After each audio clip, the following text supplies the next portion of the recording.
And we're a small company. The company I'm with now is not a multi-billion-dollar corporation with people all over the country. We have 75 employees, we have 125 drivers that are not employees, and we're primarily operating out of one location.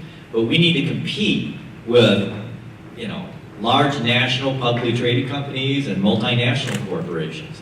And within the transportation realm, everyone's used to Amazon and being able to track your stuff immediately and knowing when it's going to get delivered, getting all these status updates. How do you do that when you're just a little company?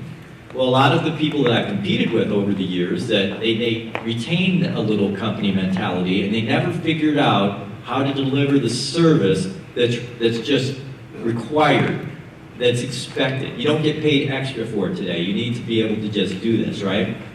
So how do you get to that point?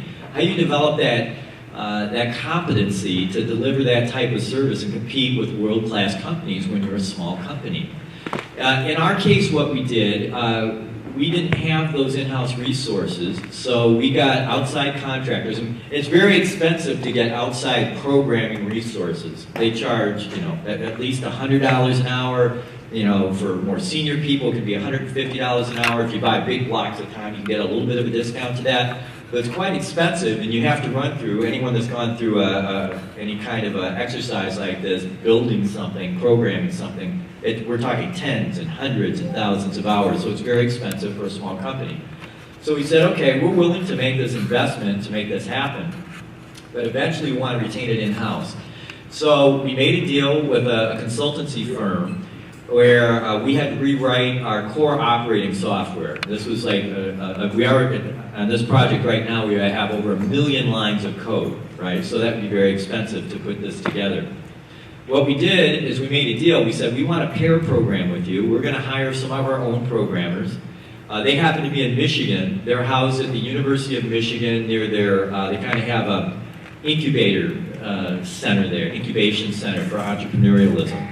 And this company is there. They're right in the heart of, you know, the Midwest entrepreneurial heartbeat.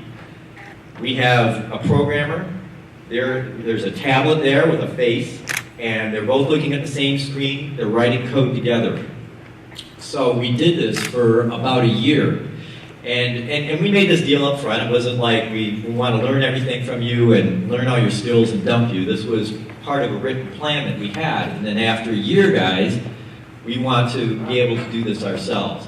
And we got through that. So not only did we learn how to program and to build what we wanted to build, now we're off to building other things, and people are interested in buying our program from us now, so we might end up in the software business, which is something that I would have never imagined a few years ago. But we also developed a really great process for programming and coding and building software that's very effective. Our largest customer is one of the largest purchasers of our type of trucking services. And that type of trucking services is known as drayage. We pick up containers from the railroad and deliver it to warehouses out here. We'll pick it up at a warehouse and take it to the railroad. But it's a huge, hundreds of millions of dollars, billion-dollar industry, I'm sure. Definitely a billion-dollar industry. The largest purchaser of this type of transportation throughout the country uses hundreds of suppliers throughout the country. We, Little Rail Delivery Services, have the best metrics of any company in the United States. Some of them are publicly traded companies and many times our size, and I get calls from senior people at their companies and other software companies that they're using, asking us how we did it, how we do what we do. And I've just got 5 guys doing it now. So it's pretty cool. Yeah.